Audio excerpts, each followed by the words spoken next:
The committee will come to order. Good afternoon and welcome to those interested in today's markup. Today we do begin the markup of two pieces of legislation. One is H.R. 4471, the Gasoline Regulations Act of 2012.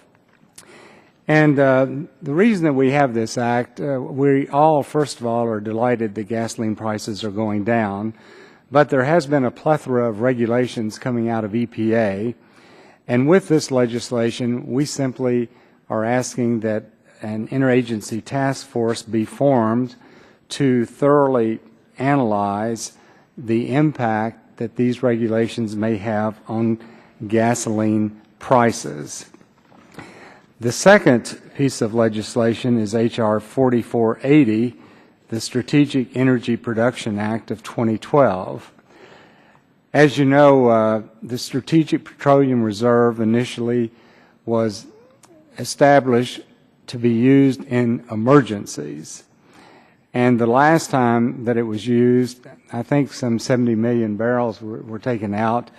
They were never replaced.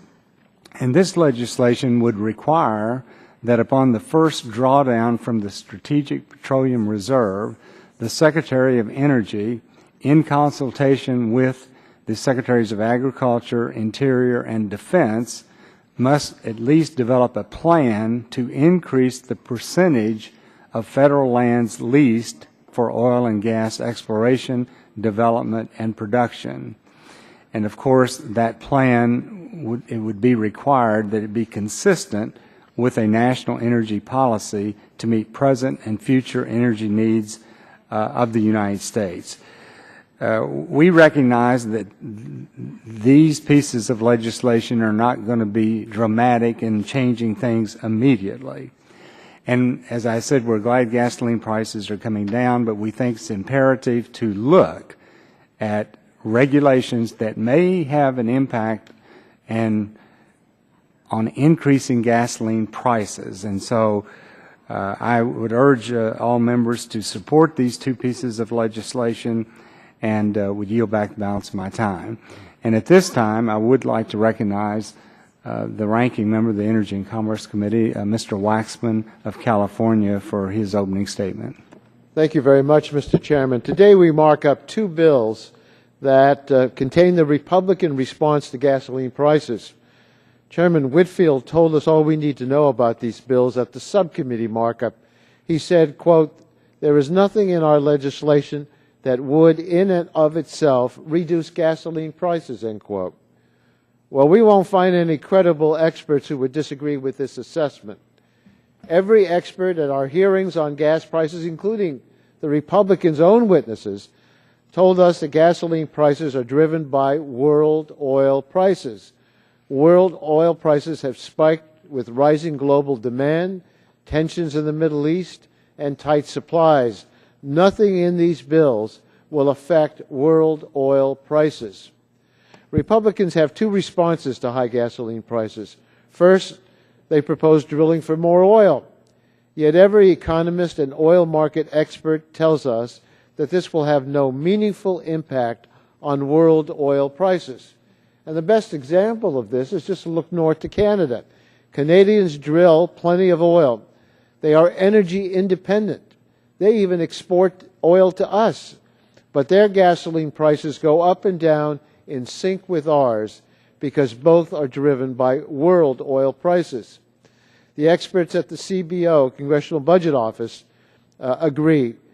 A recent report on energy security says that policies to reduce oil consumption, such as fuel efficiency requirements, would be, quote, more effective at reducing the vulnerability of consumers to disruptions than policies designed to increase the domestic production of oil, end quote. Republicans also say they can lower gasoline prices by blocking environmental regulations that protect Americans from dangerous air pollution. No one should be fooled by this argument. Under Republican leadership, this body has become the most anti-environment Congress in history. Since January 2011, the House Republicans have voted more than 200 times to undermine the Clean Air Act, the Clean Water Act, and other environmental laws.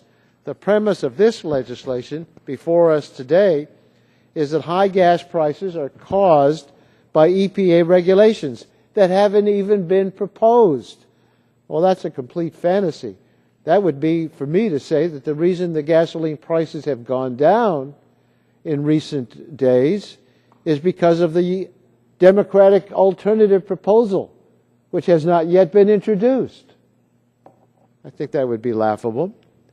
Americans want clean air and less fuel-thirsty cars. They don't want this committee to use high gasoline prices as an excuse for blocking regulations to reduce toxic emissions from oil refineries. They don't want us to block clean fuel regulations that auto companies need to make cleaner, more efficient vehicles. But that's exactly what this legislation would do. Even worse, one of the bills before us contains the latter amendment, a proposal that would cut the heart out of the Clean Air Act. It would overturn a unanimous Supreme Court decision from 2001 and repeal a 40-year-old law that says the goal of the Clean Air Act is to achieve air quality that is safe for Americans to breathe.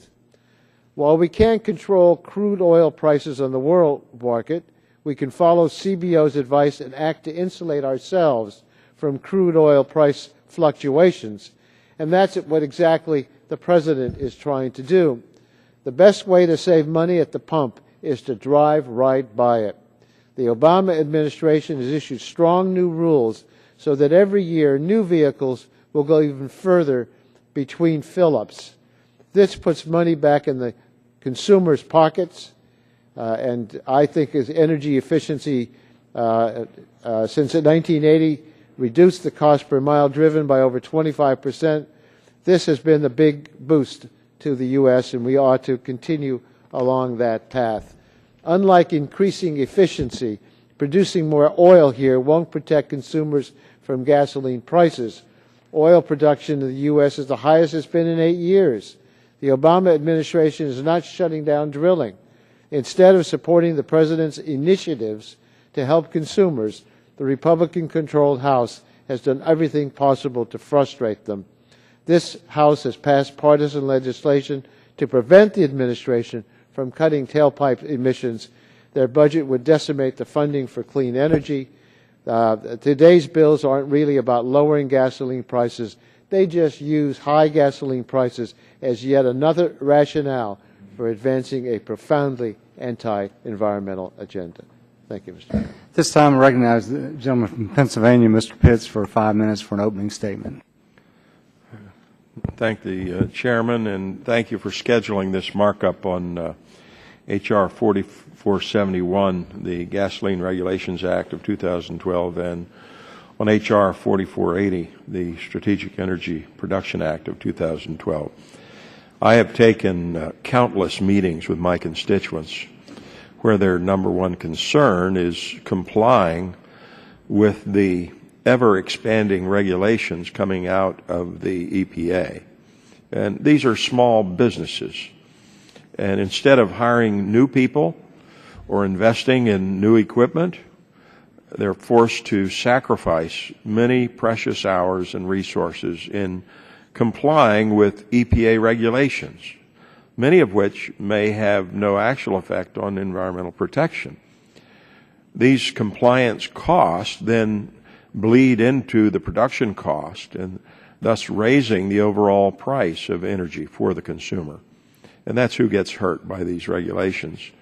When it was discovered that an EPA administrator for the South Central United States stated that their general philosophy was to randomly pick out companies and, quote, crucify them, end quote, in order to achieve their goals, the EPA essentially declared energy producers to be the enemy. The EPA is supposed to be analyzing the cost and the impacts of their actions, what those impacts will have on an industry, but instead they seem to be content picking winners and losers in the energy market and making it very difficult to bring down energy costs nationwide. So we need to get government out of the way of progress and instead allow America to become more energy independent. And that is the thrust, and I urge support of H.R. 4471 and H.R. 4480. With that, I yield back. Thank you, Mr. Pitts. At this time, I recognize the gentleman from New York, Mr. Engel, for a 3-minute opening statement. Thank you, Mr. Chairman. Today we're marking up 2 bills that my Republican colleagues say will reduce gas prices. But as with the Violence Against Women Reauthorization Act on the floor today, there is a disconnect between what my Republican colleagues say the legislation will do and what it actually does. Take the inaptly named Gasoline Regulations Act. This bill has nothing to do with gasoline regulations and will do nothing to reduce the price of gas. Instead, it's just another attack by the majority on the Clean Air Act. It subordinates the health and safety of ordinary Americans in favor of the perilous policy of widespread deregulation that nearly brought our economy to its knees in 2008. In a different era, Congress passed the Clean Air Act with strong bipartisan support. That was 1970. Democrats and Republicans agreed that to adequately protect public health, the EPA must set air quality standards based on the best available science. Then when it comes to meeting those standards, costs and feasibility are fully considered. In the 42 years since then, the EPA has worked to let people know if their air is safe to breathe and to motivate improvements when it is not. The aggregate emissions of criteria air pollutants has decreased by 71%, while gross domestic product has increased by 210%. The current Republican majority wants to fundamentally alter this successful formula. Instead of basing our health standards on science, they want to base them on economics. But just as a doctor does not diagnose a patient based on the cost of treatment, EPA should not determine whether the air is safe to breathe based on how much it costs to reduce pollution. Quite simply, the public has a right to know when the air they are breathing is harmful. So how will the Gasoline Regulations Act impact gas prices? The answer is it won't, but it will increase smog, promote asthma attacks, and create more harmful health impacts for people with lung and heart disease.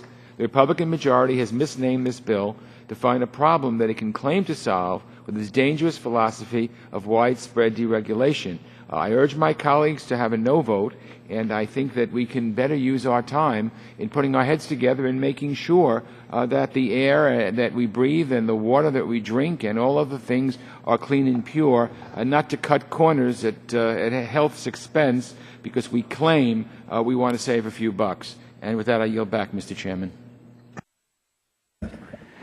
Chair would recognize the gentleman from Texas for an opening statement, Mr. Barton. Thank you, Mr. Chairman. I'll be brief. So it's 3 minutes, is it?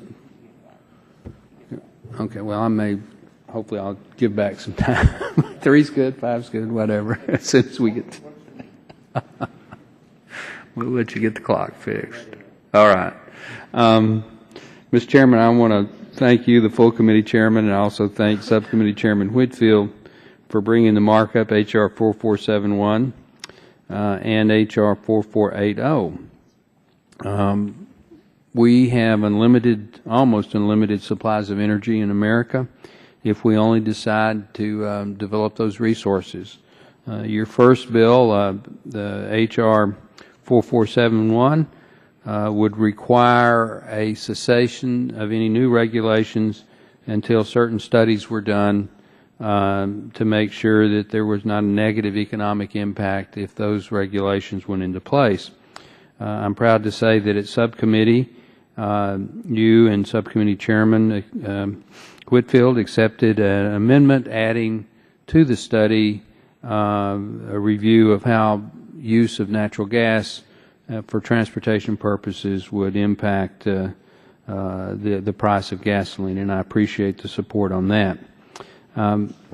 As we all know, energy prices, especially in oil, are set on the world market, and while the prices are coming down somewhat right now, if the United States does not aggressively develop its resource base in oil, especially oil shale with hydraulic fracturing, those prices quite probably will go back up. I think it's interesting to note that in March of this year, Mr. Chairman, the great state of North Dakota surpassed Alaska as the #2 oil-producing state in the United States. 5 years ago, North Dakota produced less than 200,000 barrels per day. I think 144,000 barrels per day. In March of this year, they produced over 500,000 barrels of oil per day, surpassing Alaska. The number one state is Texas, which is producing 1.7 million, and that 1.7 million per month for Texas is on an upward trend also. This is almost totally as a consequence of the use of hydraulic fracturing for oil shale, in addition to the hydraulic fracturing that we've been doing for natural gas formations for the last 10 or 15 years. So if we use our technology, Mr. Chairman, and if we are willing to use the resource base that our good Lord has provided the United States of America, we can produce more energy in America, and we can bring energy prices, including gasoline prices, down. So the first act does that, at least requires a study. The second bill that you're going to mark up, dealing with the Strategic Petroleum Reserve, offered by our good friend and new committee member from Colorado, simply states that if you take oil out of the Strategic Petroleum Reserve, we've got to lease federal lands that have the potential to put that much oil back into the Strategic Petroleum Reserve. I think that's a good common sense approach, and I hope that the H.R. 4480 passes, as I also hope that H.R. I believe 4417 also passes. So with that, Mr. 4471, with that, Mr. Chairman, I yield back and thank you for your leadership. Gentleman yields back. Chair would recognize the gentlelady from Illinois, Mrs. Chikowski. Thank you, Mr. Chairman. I strongly oppose H.R. 4471, the Gasoline Regulations Act, and H.R. 4480, the Strategic Energy Production Act. Despite claims of the majority, these bills would do nothing to make gasoline more affordable. Instead, they would eliminate long-standing protections for human health and public lands. H.R. 4471 would radically change Clean Air Act requirements affecting public health. The EPA always considers cost and feasibility in determining how to meet air quality standards, but this bill would require the EPA to consider cost as the determining factor in any air safety regulation. According to the American Heart Association, American Lung Association, American Public Health Association, American Thoracic Society, the Asthma and Allergy Foundation of America, the National Association of City and County Health Officials, and the Trust for Americans' Health, passage of H.R. 4471 will mean, quote, more smog, more childhood asthma attacks, and other health impacts for people with lung and heart disease, unquote. Equally concerning is the fact that the bill would do nothing to reduce the cost of gasoline. EPA Assistant Administrator Gina McCarthy testified before the subcommittee that H.R. 4471, quote, does not address the reasons for the recent increase in the price of gasoline, unquote. Mr. Whitfield himself said of the same bill, quote, there is nothing in our legislation, nor have we ever indicated there is anything in this legislation that would in and of itself reduce gasoline prices, unquote. H.R. 4480 would open up almost an acre of public land for each barrel of oil dispensed from the Strategic Petroleum Reserve. Beyond the negative public health and environmental impacts, this legislation would make it more difficult for the SPR to operate effectively. Department of Energy Deputy Assistant Secretary Chris Smith testified that the bill would, quote, make it more difficult for the SPRO to achieve its mission to respond promptly to supply interruptions with emergency crude oil, unquote. The expansion of domestic drilling authorized in this bill will do nothing to reduce gas prices here at home. The global price of oil is determined by OPEC, which in 2010 held over 80% of the world's crude oil reserves. Any slight increase in domestic production resulting from this bill can and likely would be offset by a reduction in supply from OPEC, and thus the price of gasoline would not be impacted. These bills will not help to make gasoline more affordable. They will leave the health of our people, our air, our water, and our public lands more vulnerable to irreversible damage. And I yield back my time. Gentlelady yield back. Chair would recognize Dr. Burgess for an opening statement. I thank the Chairman for the recognition. Today, we're doing the opening statements and focusing on legislation that will force the Environmental Protection Agency to actually come clean with the American people about how destructive their barrage of regulations are going to be on almost every facet of American life. Rather than making the population healthier and safer, these EPA regulations will serve to really put additional hardship on people who rely on oil and gas to transport themselves and their families, or who buy a product that is made and transported using petroleum products. For too long, the Environmental Protection Agency has obscured this committee's attempts at getting a full picture as to exactly what they are planning in terms of new regulations over the coming years. Our committee, at least the majority members, usually get at the best a day notice when the Environmental Protection Agency finally gets around to announcing its rules, which have clearly been in the works for months, if not years. This lack of transparency should be abhorrent to anyone interested in open government, and in fact it trifles with the President's own words, although sadly not their deeds, in requiring transparency of this administration. And we will hear over and over again from the other side of the dais how the President has very little control over gas prices. Anyone with even a vague sense of history will be shocked to hear this from the other side when members of this committee and members of the Democratic leadership blamed the two oil men in the White House for directly for higher gas prices in 2008. And they really can't have it both ways on this. It's clear the administration has used the Strategic Petroleum Reserve for its own political purposes as a way of looking like the administration cares about the American people's struggles with gas prices without actually really having to do anything. Releasing oil from the Strategic Petroleum Reserve has no effect on gas prices in the long term, which is why it is only meant to be used when there are significant lapses in the world's oil markets. It's truly only to be available for emergencies. The President has shown over and over again that he cares very little about providing access to the country's own energy reserves, blocking expanded access to drilling on federal lands, miring domestic production on natural gas with onerous red tape, to appease a political group that he badly needs in his re-election bid. The American people are waking up to the fact that everything this president does is centered solely around his political preservation, and quite frankly, it's time to move on from that. I yield back the balance of my time. Gentleman yields back. Chair would recognize the gentleman from North Carolina, Mr. Butterfield. Thank you very much, Mr. Chairman. You know, Mr. Chairman, I really wish we were going to meet tomorrow under better circumstances and with more meaningful pieces of legislation to mark up. Legislation that could actually set our country on a path towards an energy policy that is sustainable, clean, and reliable. Unfortunately, that is not going to be the case. Our colleagues on the other side have instead elected to mark up two bills that will do nothing to solve our country's energy problems or reduce gas prices. The two bills that we will mark up tomorrow are solely being used as political ploys in an attempt to mislead and gain political points, plain and simple. H.R. 4480, the Strategic Energy Production Act, like its partner legislation, will attempt to delude the American public into believing that the President is withholding the use of a magic wand that can lower gasoline prices, and he could do it tomorrow. My Republican colleagues will have us to believe that if we drill, oil and gas prices will go down. Strangely, my colleagues forget that U.S. crude oil production is at an 8-year high, and prices are still extremely high.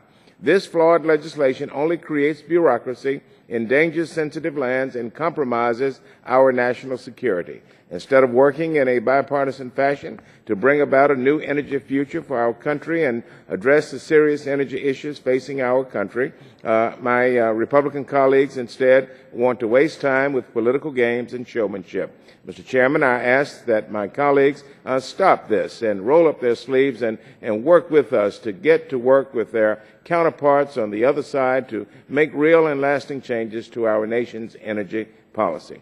Thank you very much. I yield back. Gentleman yields back. Chair would recognize the gentleman from Georgia, Dr. Gingrey.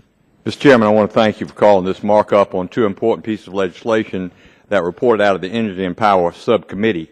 Both bills that we'll be considering will address an ongoing struggle that hard-working Americans face on a daily basis, the pain they feel at the pump. At a time when Americans are paying an average of $3.78 a gallon for regular gas, it's imperative that this committee look at the contributing factors influencing the cost, including what impact that federal regulations have on the price of gas. Yep. H.R. 4471, the Gasoline Regulations Act, does just that by creating a temporary interagency committee to estimate the impact that FDA regulations have on how much we pay at the pump. H.R. 4471 calls for this temporary committee to report its findings within 210 days, 7 months of enactment. Furthermore, this legislation delays 3 additional EPA regulations until 6 months after this study is completed. Mr. Chairman, I'm also in support of H.R. 4480, the Strategic Energy Production Act. The Strategic Petroleum Reserve, SPR, contains approximately 700 million barrels of oil, and it was designed to counter a severe supply interruption. Unfortunately, this current administration has used the SPR as a means to address political crises that could easily be addressed by further domestic production. This bill is quite simple in design. It states that if the President chooses to draw down the SPR, then the administration must, within 180 days after the drawdown, open up federal land for oil and gas exploration that is equivalent to what was removed from the SPR.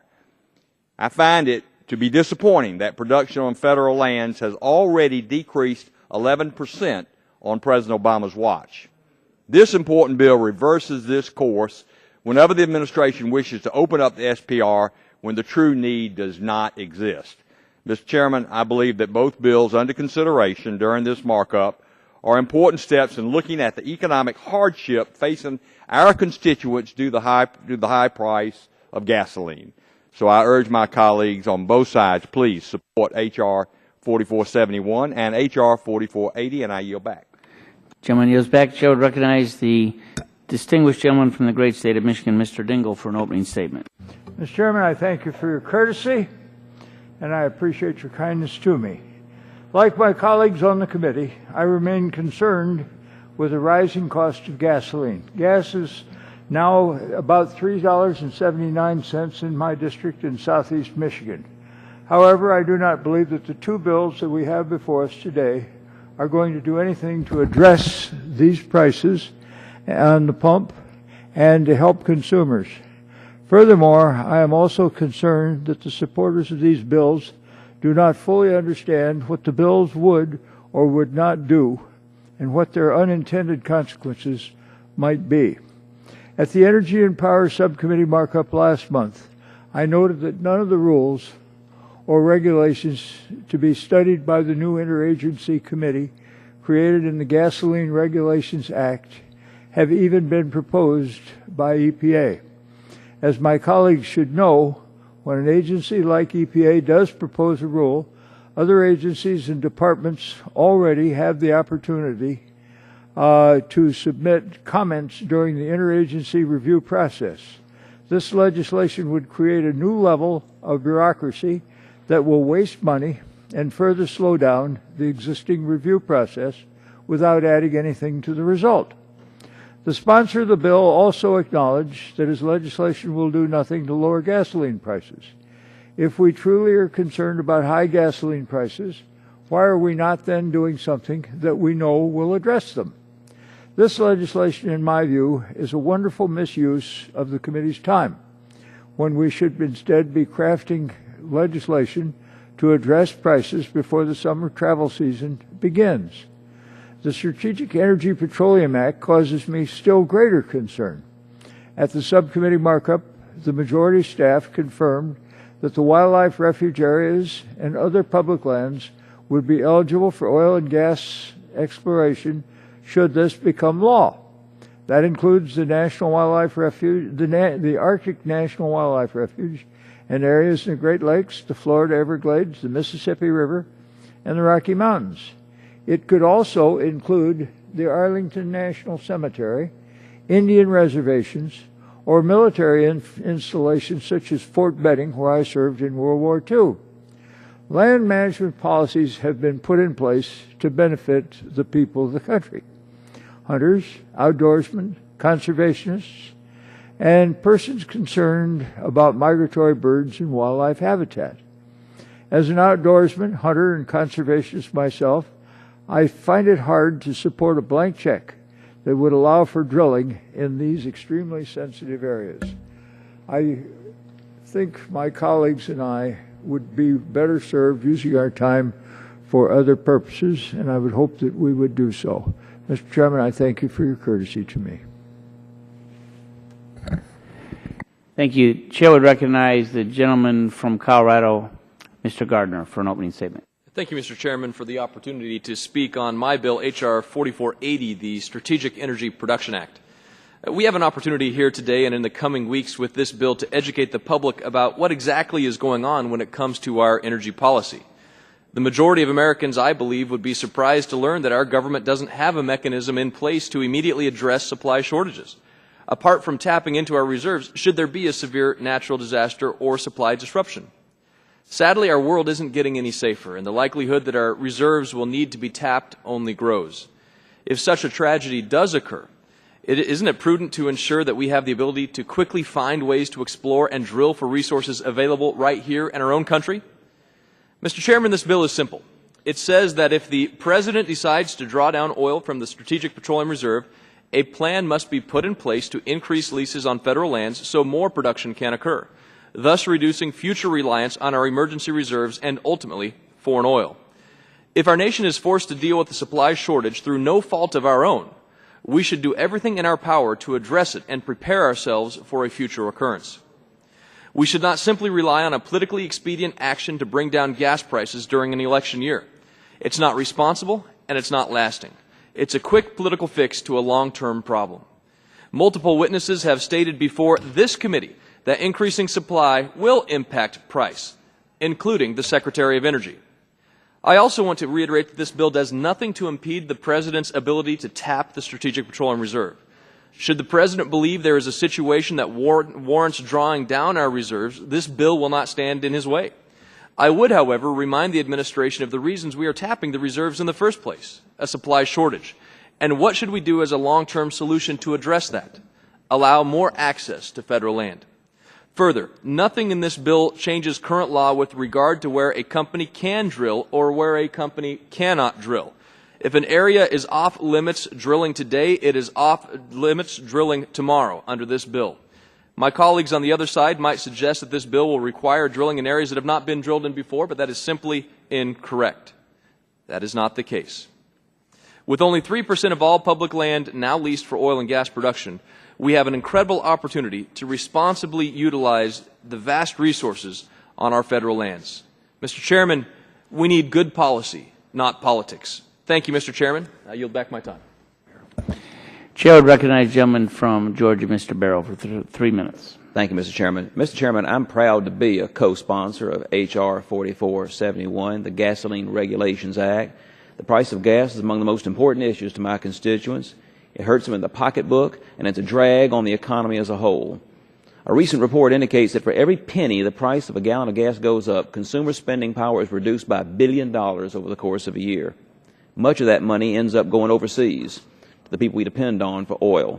We need a long-term, dedicated effort to take advantage of the traditional and renewable resources we have right here at home. And we need to avoid regulatory uncertainty that leads to unnecessary price volatility. This bill ensures that we know all the economic costs of these regulations before we allow them to proceed. The bill's in 3 parts. The first part calls for a comprehensive multi-agency report on the impact of EPA regulations on gas prices and supply. The second part provides that new EPA regulations that might threaten gas prices and supply are on hold until that study is complete. And the third part says that the EPA has to consider feasibility and cost when it considers new regulations. Mr. Chairman, I believe these are small but important parts of a sustainable and stable energy policy, and I urge my colleagues' support for the bill. With that, I yield back the balance of my time. Chair would recognize the gentleman from Louisiana, Mr. Scalise, for an opening statement. Thank you, Mr. Chairman. I appreciate you having this hearing and having the markup tomorrow on 2 bills that our committee needs to pass out to continue to address the energy crisis our country is facing. I think if you look at where families are struggling today, not only with the economy, but with the record high gas prices, which have doubled since President Obama took office, a lot of this is tracked back to the President's own policies, not just the President's policies, but a lot of the radical regulations that are coming out of his agencies. And we need to start reining that in. And I think if you look at the legislation that we have before us, it really starts to address a lot of these problems. And especially if you look at what happened with the Strategic Petroleum Reserve, Mr. Chairman, if you go back to last year when President Obama raided SPRO, the petroleum reserve, he took 30 million barrels out of the Strategic Petroleum Reserve, roughly about $3 billion that they got from that sale. They still haven't even replaced it. So our country is less secure because SPRO is supposed to be there for national emergencies. The Strategic Petroleum Reserve is not supposed to be a bailout fund for President Obama's failed policies, and yet that's what he's used it for. And he still hasn't replaced the oil he took out last year, so our country is less secure when you've got the leader of Iran threatening to shut off the Strait of Hormuz. That's why SPRO's there, not because President Obama shuts down production in America. And just look at the numbers. If you look at the numbers, according to the President's own Energy Information Administration, production in the Gulf of Mexico is down 22%. Now, the President loves running around saying he's for all of the above. The President says the production's never been higher since he's been President. And, of course, it's high in areas that he has no control, like some of these areas where you've got hydraulic fracturing on private lands. And, oh, by the way, the President, through his regulators and EPA and DOI, are starting to try to regulate that and shut that down. And yet, if you look in the areas where the President actually does have control on federal lands, production is down in the Gulf of Mexico by 22%. That's because of the President's policies. You don't hear him giving that speech a lot, but this is his own administration that has these numbers. If you look at deepwater rigs, because of the President's permatorium and now moratorium, where it's still very hard to get permission to go back to work, even if you're following a higher set of safety guidelines. We've tracked about 10 deepwater rigs that have left not just the Gulf of Mexico, but have left the United States. They've gone to foreign countries. You look at some of these countries: Sierra Leone, Australia, Egypt. You've got $1 billion asset, and there's a major job creator in this country that says, I'd rather take my $1 billion asset and 1,000 American jobs that go with it and move over to Egypt because it's better to do their business there than in the United States of America. That's embarrassing. And the President ought to be embarrassed and change the policy, but he won't. And so we've got to continue to take action in this committee like we have, and I applaud the Chairman for bringing legislation, not just these two bills, but all the bills that we brought forward in this committee to address the problem, not only getting our economy back going, getting people back to work, but lowering gas prices at the pump. With that, I yield back the balance of my time. Chair would recognize the gentlelady from the Virgin Islands, Mrs. Christensen, for being patient this entire time. Thank you, Mr. Chairman. But, Mr. Chairman, as others have said, there's hardly a person in this country who's not concerned about or impacted by the high and rising cost of gasoline and petroleum products. While we have gotten some reprieve at the pump over the last month, there's no guarantee, and it's unlikely that that would continue. In my district, the U.S. Virgin Islands, we're after 45 years in operation. The Hovenza oil refinery and the largest private employer, as well as the only supplier of gasoline in the territory, shut down its operations in February. Gas prices there are as high as $4.98 in St. Thomas. But neither of the two Republican energy bills before us today would accomplish their alleged intent to combat high gas prices. We can be assured, however, that they will weaken environmental protections, effectively crippling measures that have stood to provide clean air and water for millions of Americans. It's troubling that instead of working collaboratively to invest in cleaner, renewable forms of energy and find a true solution to our nation's energy crisis, we continue to consider these do-nothing approaches that only create more government bureaucracy and hammer away at our most critical environmental and health policies. And they do nothing to create jobs or build a green economy. It was a real eye-opener for me at a Ways and Means hearing when there were several Republicans on my panel calling for the renewal of the wind energy tax credit, which is very important to a lot of districts. But they emphasized the large numbers of jobs it would create. I really wondered if I was in the same House of Representatives. H.R. 4480, the Strategic Energy Production Act, ignores the fact that refinery production in the U.S. is at its highest in many years and far exceeds the decreasing demand, enabling us now to be a major exporter. It further creates confusion and weakens any impact that the opening of the strategic reserve could have in a crisis when it was truly needed, and it will not reduce gasoline prices. As a physician, I'm particularly concerned that 4471 would roll back key elements of the Clean Air Act and block the issuance of rules to the detriment of air quality and the health of our citizens, especially our children and elderly. The bill guts the Clean Air Act's health-based air quality standards and puts cost concerns above those of the public health. These bills will show no short or long-term benefit at the pump or to our nation's economic and fiscal health. and I yield back the balance of my time. Gentlelady yields back. Before I recognize the gentleman from Texas, I'm going to ask unanimous consent to submit 4 letters of support for H.R. 4471, the Gasoline Regulations Act, into the record. Also ask unanimous consent to submit 1 letter of support for H.R. 4480 into the record without objection. So ordered. Chair would now recognize the gentleman from Texas for an opening statement for 3 minutes. Thank you, Mr. Chairman, for bringing these 2 important bills before this committee. In towns across my home state of Texas and America, in places that most EPA bureaucrats in Washington have never seen, millions of Americans, 9 million if we only count the oil and gas industry, are working to power our homes and businesses. Their jobs are in danger. The people that provide our high standard of living, those who locate, process, transport, and burn America's most abundant and affordable fuels, their jobs are being threatened by EPA. Sadly, the EPA isn't just crushing the fossil fuel industry. They have also set their sights on eliminating jobs in chemical plants, steel factories, and cement factories, and pulp and paper mills, like the mills my father spent his entire professional career working in. They waste taxpayer money on expensive green initiatives and questionable environmental justice campaigns. EPA has an important role to play in monitoring air and water quality, but today's EPA is abusing its power, picking winners and losers by mandating unachievable and unjustified regulations for people and businesses to comply with.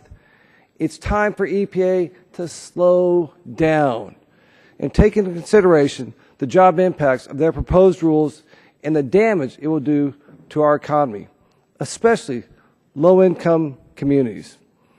EPA should also consider the true impact of public health, especially the risks and dangers of high energy costs. As experience tells us, low-income and elderly populations are the most vulnerable. Subcommittee Chairman Whitfield's legislation would allow EPA to take a step back and conduct a true cost analysis before issuing burdensome and unachievable rules. I urge my colleagues on both sides of the aisle to consider the benefit of that approach and support this legislation, H.R. 4471. I yield back the balance of my time. Gentleman yields back. Chair would recognize the gentleman from Illinois, Mr. Kinzinger, for an opening statement. Well, thank you, Mr. Chairman. I want to thank Chairman Whitfield and Chairman Upton for making energy security a priority in this Congress and for bringing forward these 2 important pieces of legislation. In October, I worked with Mr. Gonzalez to draft the amendment to the Train Act that added new Tier 3 regulations to the list of rules that needed a cost-benefit analysis. I was pleased to see that amendment adopted, and I'm happy we're continuing to push the EPA to slow their efforts to enforce new rules on gasoline. New rules on gasoline production will increase the cost of gas. There is no doubt about that. These rules will be even further below the already low levels mandated in 2004 that sought a 90% reduction in sulfur gasoline. The impacts of these new rules could force refineries in the United States to slash their gasoline production by up to 14%, leaving the United States more dependent on foreign sources of oil. This legislation would require the EPA to study the economic costs of new fuel standards, new performance and emission standards, and new ozone standards. Before delivering what could be a devastating blow to the consumer and our economy, the EPA should first provide data to show lowering the sulfur content will actually achieve a cost-effective, real emissions reduction and air quality, health, and welfare benefits. Americans are fed up with volatility in gasoline prices. While we may not be able to control the price of oil on the global market 100%, we can control the cost of regulations on our fuel. Every dollar that's taken out of a taxpayer's pocket due to regulation is a dollar that's not going towards refueling the economy. We need common sense regulations, and we need to know the impact of regulations on families and businesses before they go into effect. As we go into the Memorial District work period, we need to remember the additional costs that the EPA is proposing on the American family during the busy driving season. Through the passage of this legislation, this committee will send a strong message that on a bipartisan basis, we are working to lower prices and we're for common sense regulation. I also want to quickly speak in support of the Strategic Energy Production Act of 2012. I want to thank Mr. Gardner for his leadership on this legislation. With this legislation, we will ensure that the Strategic Petroleum Reserve is mandated for emergencies. And if a situation occurs that requires its use, we're opening federal lands in the amount equal to the drawdown. We have the resources, we have the workers, and we will be energy secure. I look forward to tomorrow's debate, and I yield back. 4 minutes. All right, bye. Gentleman's time has expired. I would like to recognize myself for an opening statement, so I will. American families are facing a cruel double whammy of high gasoline prices and a still struggling economy. Paying $75 for a fill-up is tough enough on everyone, but especially for the millions who remain unemployed. Public deserves better from their government, and with these two bills, we take critical steps in the right direction on gasoline affordability. One step is Subcommittee Chairman Whitfield's Gasoline Regs Act, a long overdue effort to assess the cumulative impacts of upcoming EPA measures that may affect gasoline prices. The other is Rep.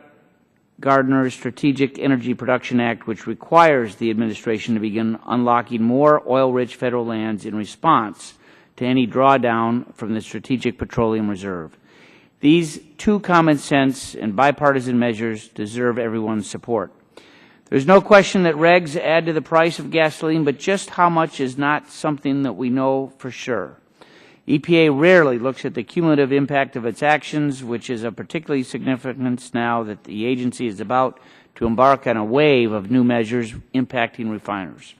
The Gasoline Regulations Act takes a long look-before-you-leap approach on several upcoming Clean Air Act measures, including Tier 3 gasoline standards and the imposition of global warming regulations on refiners.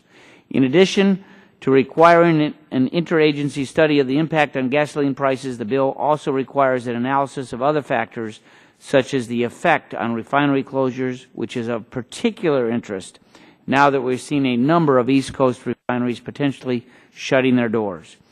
Some have argued that we should ignore upcoming regulations because they haven't affected gas prices just yet. But I believe that we need to be concerned about gasoline affordability both now and in the future. Just as past mistakes and missed opportunities have contributed to today's high prices, these forthcoming measures from EPA deserve our scrutiny now, before they impose unnecessary future costs. So perhaps the only thing more troublesome than the administration's decision to pile new regulations on gasoline producers is its decision to cut back on oil leasing at a time of high prices and Middle East turmoil. The potential to significantly expand domestic production is undeniable. Increased oil production on state and private lands shows what is possible if we simply unlock the potential of the vast federal lands and offshore areas that are off limits. The Strategic Energy Production Act would do just that. The bill's logic is clear. If we face enough of an emergency to justify a drawdown of SPRO, then we certainly ought to be making better use of the nation's untapped oil wealth. There are some who claim that more American oil production won't lower prices. But the last time I checked, the law of supply and demand has not been repealed. The American people understand full well that increased domestic drilling will lower oil prices. The President acknowledged as much when he tapped SPRO last June. Gasoline prices today are more than double what they were when President Obama took office. They dropped a bit over the last month, but that's hardly an excuse for doing nothing. Granted, $3.75 a gallon is better than $4 a gallon or $4.50, but it's still no bargain. And if we maintain business as usual, we could again be facing record high prices in the not too distant future. This is no time for complacency, especially when EPA is poised to move ahead with a train wreck of new regulations and so much of the nation's oil wealth remains off limits. So whether prices go up or down in the weeks ahead, I remain committed to sensible long-term approaches like those embodied in these two bills. And at this point, are there other further members asking for an opening statement? If not, the chair would call up H.R. 4471 and ask the clerk to report. H.R. 4471, to require analysis of the cumulative impacts of certain rules and actions of the Environmental Protection Agency that impact gasoline, diesel fuel, and natural gas prices, jobs, and the economy, and for other purposes. Without objection, the first reading of the bill is dispensed with and will be open for amendment at any point. So ordered. For the information of members, we are now on H.R. 4471. The committee will reconvene tomorrow at 10 a.m. And I would remind that the members that the chair will give priority recognition to amendments offered on a bipartisan basis. I look forward to seeing all of you, particularly Mr. Bass, tomorrow. And without objection, the committee stands in recess.